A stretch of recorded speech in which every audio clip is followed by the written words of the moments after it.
Sa bisa ng Ordinance No. 39 Series of 2023, ipinagdiriwang tuwing ikatlong linggo ng Setyembre ang Character Week bilang pagkilala sa lungsod ng Baguio bilang Character City. By declaring Baguio a character city, we are affirming our belief that character is not just an individual trait, but a collective force that can unify neighborhoods, ensure safe streets, strengthen families, and build solid businesses.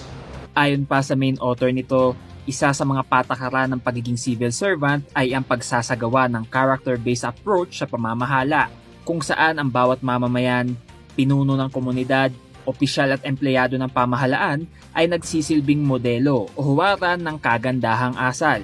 We recognize that this journey will require the concerted effort of all sectors of society.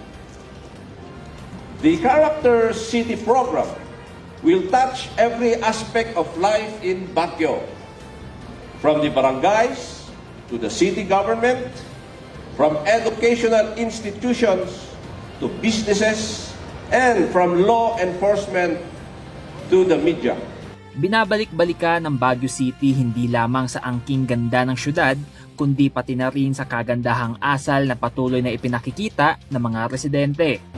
Let us remember that the strength of a city lies in the character of its people.